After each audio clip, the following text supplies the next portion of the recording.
یک کفی بلند شود. سلامت باشد. اینک عروس دامادی نازنین توفه‌های تهیه کردن برای مادران مشفق، مادران دیاگوی فرزندان، مادر فرشته، مادر دیاگوی.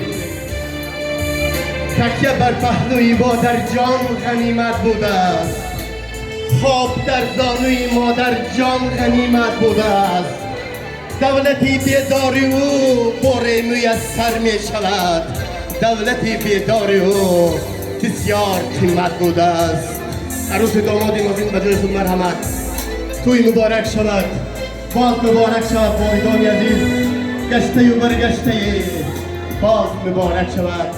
در دنیا شیرین‌تر از لفظ مادر، سخت‌تر از توانایی و قدرت مادر، گرمتر پرمهتر از آغوش مادر هیچ چیزی نیست.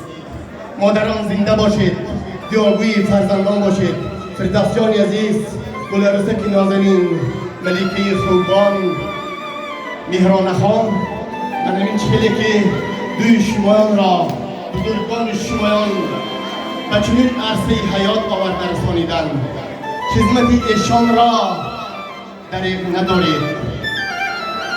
چقدر که شما مادران خود را، پدران خود را احترام میکنید، زندگی شمایان زیبا باز زیباتر میگردد. عروس داماد نازنین کرسی وقتی شما مبارک. مادران توی عروس دامادی مبارک باشد. برام مرحمت به جای خود. اینک مادران رفتن، نوبت به پدران. پدران بزرگوار را باز به صحنه میخوانم. البته پدر شاهستون خاندان، پدر قبله‌گاه فرزندان. من این پدر بودم، شما را فردوس جان به دنیا آوردن. من این پدر بزرگوار بودم، گل عروسک را امروز به شما، گلی خود را بر شما تقدیم میکنم. عروس خود را احتیاط کنید. زندگی بی آرزو شیرین نبود، زندگی را آرزو شیرین نبود.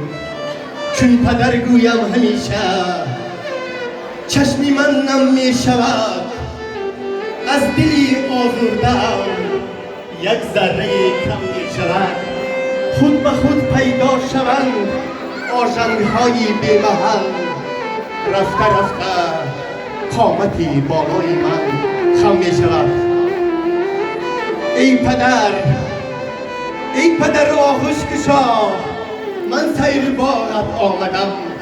بس نفس تنگ گشته از شهر بر سراغت آمدم. من هوای او بی همو باغی تو را یاد کردم. هم به یادی روی تو شب تا سحر گریان شدم. داماد عروس بینید، پدر بینید، این لحظه های بینید، مهر محبت بینید. یک کفی بلند بعد بزرگان و داماد نازنین و عروس نازنین.